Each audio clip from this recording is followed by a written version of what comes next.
Negausiai aš čia šiandien mūsų stalą, ne, paruošiau. Taip, bet aš žinojau, kad turiu atnešti kavos tam.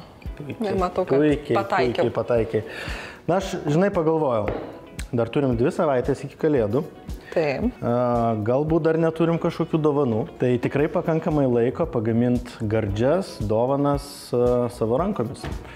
Taigi, gaminsim šokoladinius, tikriau kakavinius amarečius su spanguolėm. Tai pavalgomos dovanos turbūt vienos iš geriausių, nes ir savo pagaminta ir gali suvalgyti. Tikrai taip. Nu, kvapas tikrai, amareto. Taip, tu savo. Mėgstantiem tokius migdolinius, saldesnius. Vidus toks turtingas. Taip. Labai. Fantastika. Labai gardus desertas, o kaip jį pasigaminti? Tuoj pamatysim. Tuoj Daiva pagamins. Maistas nėra tik maistas. Tai atradimai, tai patirtis, tai šventė. Gardus maistas gimsta iš meilės, nes jūs nusipelnote geriausio. Mums gaminti yra šventė. Tai Gediminai, ar čia daug darbo mūsų laukia? Tikrai ne. Nu, kas gruodžio mėnesį nori kažką daug ten Man atrodo, kad dauguma neturi laiko jau. Iš tikrųjų, netgi nebūtina turėti mikserį, jį turint kiek palengvėja užduotis, bet netgi jeigu ir nėra, galima su rankinė šluotele paimti ir išmaišyti visus ingredientus. Tai pradėsim nuo to, kad reikia 3 kambario temperatūros kiaušinių, tiksliau kiaušinio baltymų. Svarbu, kad kiaušinio baltymas būtų kambario temperatūros, kad jis geriau išsiplaktų. Čia yra tas skirtumas, kurį jau nekartą sakiau, kad grietinėlė turi būti šalta, kad gerai išplakt, o baltymas turi būti kambario temperatūros. Kiaušiniai, žinoma, tik laisvai laikomų vištų ir geriausia, kuo šviežesnė. O trynį mes po to naudosim, ar jau kažkur tai bus galima kokių išsikep blinelių? Jo. Gal blinelių arba kokį nors kremą. Atsimeni, aš tau vieną dalyką dar pasakojau kažkada. Gal kaip daryti, kad netyčia neįkristų kokia nors šukė. Tai arba vieną į kitą, arba tiesiog į paviršių. Skeliant į kampą, didesnė tikimybė, kad kokia nors maža šukė įkris į indą. Ar svarbu, kad nepatektų visiškai trynio? Tada neišsiplaks baltymas, taip? Jau praktiškai galim išpilti. Tai trynių šitam receptui nereikės, bet kaip ir sakė Daiva, galima išskepti blinelių, galima pasidaryti kremą. O mums reikia tik baltymų, kuriuos išplaksim. Plaksim kuo labiau, iki kuo standesnių putų ir kad jos būtų stabilesnės, mes paimsim dalį cukraus naudojimo recepte ir čia jau tiesiog iš akies, be jokių šaukštų. Baltymas geriau išsiplaka su cukrum, taip negu vienas? Ir žiupsnelį druskos. Bus stabilesnis pats baltymas ir vėliau dedant ir maišant kitus ingredientus išliks daugiau oro. Išliks daugiau oro, vadinasi, amaretis daugiau suplyš kepdamas. O, mes būtent to ir norim. Būtent taip. Kol baltymas plaksis, mes turim kokias 3-4 minutės ir per tas minutės, kad nestovėt be darbo, turim spanguolių. Tai džiovintos spanguolės jos vis tiek yra šiek tiek tokio didesnio dydžio, o sausainiukai maži. Taip.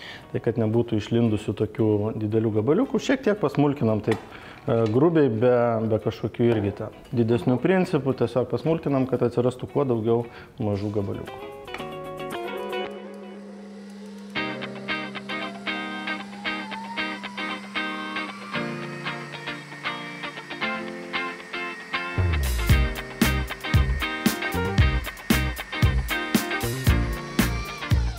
Žodžiu, Gediminai, kol tu stovėjai, tai aš dirbau. Pjaustimo mašina, tiesiog pasižiūrėjai, klausyk. Baltymas išsiplakė, tikrai jisai gali būti toks tekantis, jokių problemų, kaip ir minėjau, nereikia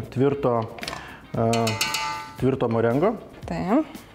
Ir dabar tiesiog sudedam ingredientus. 280 gramų migdolų miltų, sudedam 100 gramų smulkintų spanguolių. Taip. Spangolės labai kalėdiška yra, tai labai tinka. Labai.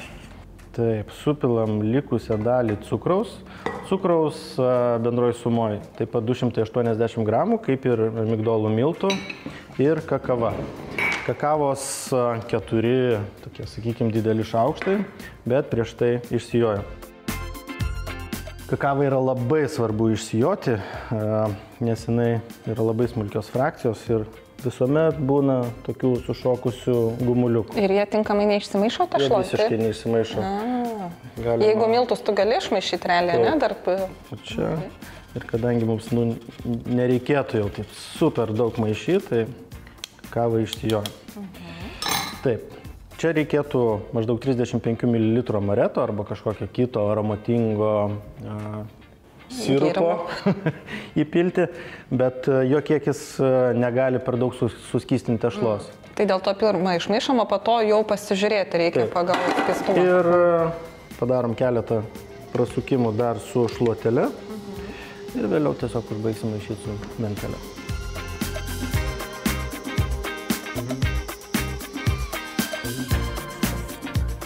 Man neišgertam. Taip, tai masė tokia tvirtoka. Tai mes ją galim suminkštinti. Taip, tai aš dabar po truputį... Pusę kiekio jo supilam. Žinok, supilam viską, aš matau, kad masė puiki. Tai visą kiekį. Labai gerai. Ir su šita tešla yra vienas svarbus dalykas. Gaminant amarečius mes negalim pasigaminti tešlos iš anksto. Tik užmaišę tešlą mes turim ją iš karto formuoti. Taip. Na ir dabar atėjo laikas šiek tiek susitepti rankas. Taip. Taip, tai mes turim nepridegančią skardą, į kurią jau netesiam jokio popieriaus, o jeigu jūs tokios neturite, tai būtinai įsitieskit, neslips tikrai. Reikėtų padaryti kuo vienodesnio dydžio, čia maždaug 10-15 gramų tešlos gabalėlius. Jeigu bus nevienodai iškeps. Tiesiog. Tai aš imu tešlos. Nežinau, galim pabandyti taip. Šiek tiek pavoliojam.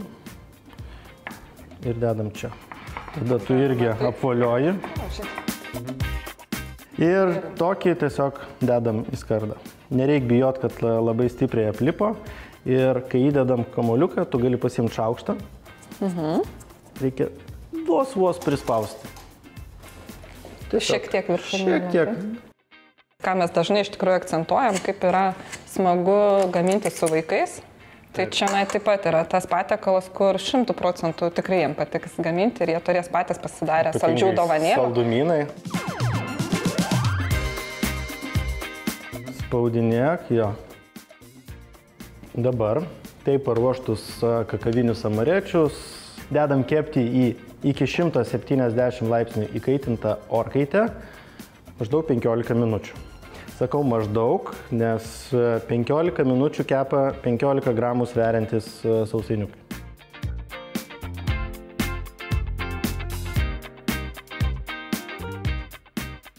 Na, Gediminai, kiek gražuolių, va tą patį noriu pasakyti, o kvepia visą studiją, kad jūs pajaustumėte tą kvapą.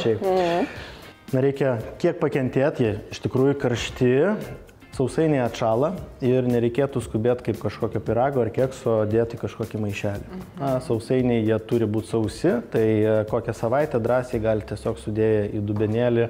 Tiesiog laikyti jo. O po to jau galima supakuoti į dovanėlį? Tikrai taip. Taigi, kaip pasigaminti šios puikius sausainius, kaip visada sužinosite užsukę į gardu.lt bei mūsų socialinius tinklus, o po pertraukėlės pagaminsiu dar vieną puikų, šventėm tinkantį ir labai skanų. Tikrai labai skanų.